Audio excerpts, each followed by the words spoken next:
नमस्कार। आज के वीडियो का विषय है कि हम अपना पहला घर खरीदने के पहले क्या क्या सावधानियां बरतें जिससे कि हमें आगे कोई भी मुसीबत का सामना ना करना पड़े।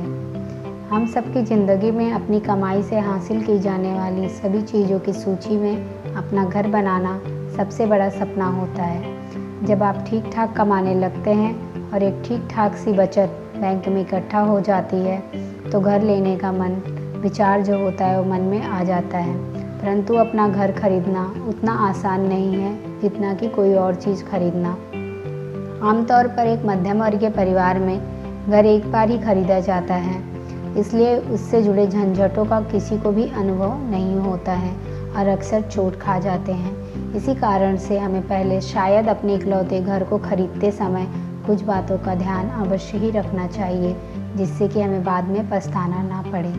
यहाँ पे कुछ ऐसे ज़रूरी पहलू बताए जाएंगे जो कि घर खरीदते समय अवश्य ध्यान में रखिए। मैं ऐसी 10 ज़रूरी पहलू बताने जा रही हूँ जिसे घर खरीदते समय आप अवश्य ध्यान रखें। नंबर 1, आवश्यक हो तभी घर खरीदें। घर लेने से पहले अच्छी तरह से विचार कर लें कि घर क्यों लेना है, कितना बड़ा लेना है और सबसे ज़रूरी बात, वास्तव में लेने की आवश्यकता है भी या नहीं। यदि आपका व्यवसाय या नौकरी ऐसी है जिसके कारण आपका एक जगह पर कुछ महीनों या 2-4 साल में ट्रांसफ़र हो जाता है तो शायद घर खरीदने के बारे में आपको दोबारा सोचना चाहिए, क्योंकि घर के दाम आगे चलकर बढ़े या घटें पर घर को खरीदने या बेचने में और कानूनी कार्रवाई में काफ़ी पैसे लग जाते हैं, तो यह बात आप ज़रूर सोच लें। नंबर 2, अपने बजट के अंदर ही रहें।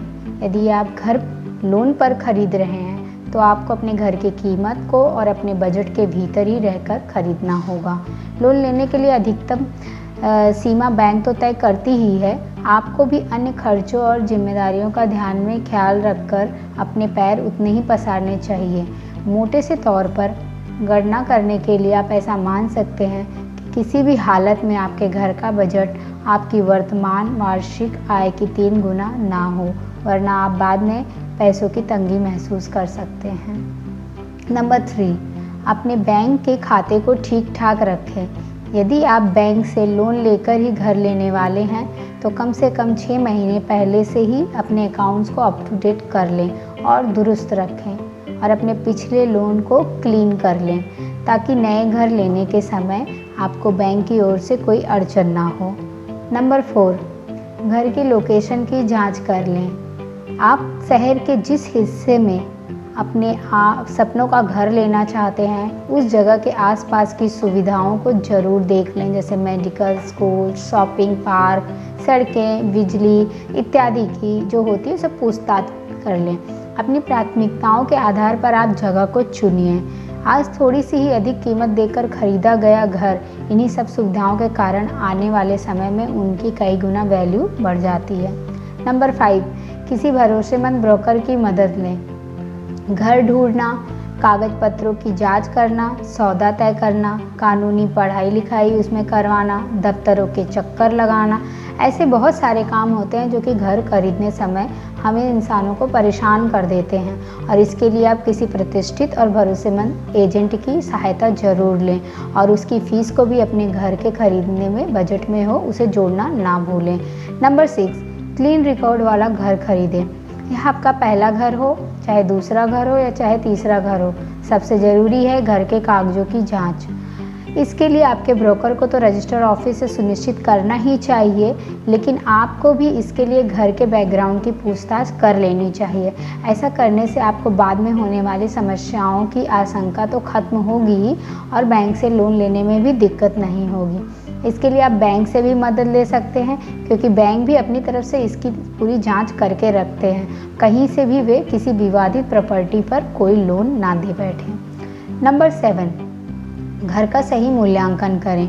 इसके लिए आप ब्रोकर तो आपके हित में काम कर ही रहा होगा, आप भी आस पड़ोस में पूछताछ कर लें, क्योंकि इस मामले में आप बिल्कुल झिझकें नहीं। नई जगह की सुविधाओं और विकास की संभावनाओं को ध्यान में रखते हुए वहां के सौदे, खरीदारियों का चलन का पता कर लें और पिछले 4-6 महीने में इसी इलाके में जो सौदों की खरीदारी और बेचने वालों से मिले, और इस सारी मेहनत से यदि आप अपने घर की कीमत में 10% भी बचा सकते हैं तो यह आपको ज़रूर करना चाहिए। नंबर 8, घर की तकनीकी जांच भी करें। यदि आप 15 से 20 साल पुराना घर खरीद रहे हैं तो आपको किसी प्रोफेशनल इंजीनियर से इस घर की हालत की जांच जरूर करवा लेनी चाहिए। कहीं घर की दीवारें तो कमज़ोर नहीं है, कहीं कोई बिजली पानी का लीकेज नहीं है, या शॉर्ट सर्किट तो नहीं है, या छत आदि की मरम्मत तो नहीं करवानी होगी आदि ये सब बातें। इसकी फ़ीस तथा मरम्मत के खर्चों को भी घर के बजट में आप जोड़कर चलें। नंबर 9, लोन के लिए मोल भाव करें। आमतौर पर लोग बैंक से लोन लेते हुए यह मानकर चलते हैं कि यहाँ सब कुछ पहले से ही तय होता है, पर बिल्कुल ऐसा नहीं है। बैंक अपनी शर्तों पर अटल होते हैं, ये गलत बात है। अनेक बैंकों में आपको लोन लेने की योग्यता के बारे में भी बैंक रियायत दे सकता है, आपको बताई गई ब्याज दर में भी रियायत कर सकता है। लोन वापसी या अवधि में भी पहले से लोन चुकाने की शर्तों में भी रियायत देते हैं। तो आप अपने हिसाब से मुनासिब मोलभाव करें, एक ही नहीं बल्कि 2-4 अन्य बैंकों से भी बात करें, आपको मनचाही डील भी मिल सकती है। नंबर 10, लोन के लिए बैंक के विकल्प। सरकारी, राष्ट्रीयकृत और प्राइवेट बैंकों के नियम, उनकी पेचीदगियों और कार्यप्रणाली सब भिन्न होती है। एक बैंक में सुविधाजनक होगा तो कुछ और जटिल होगा, दूसरे बैंक में कुछ और पेचीदगी होगी तो तीसरे में कुछ और समस्या। तो इसके विकल्प के लिए आप अपनी कंपनी से भी आर्थिक सहायता की पूछताछ कर सकते हैं, क्योंकि कई कंपनियों में उनके कर्मचारियों के लिए इस प्रकार के लोन का प्रावधान होता है।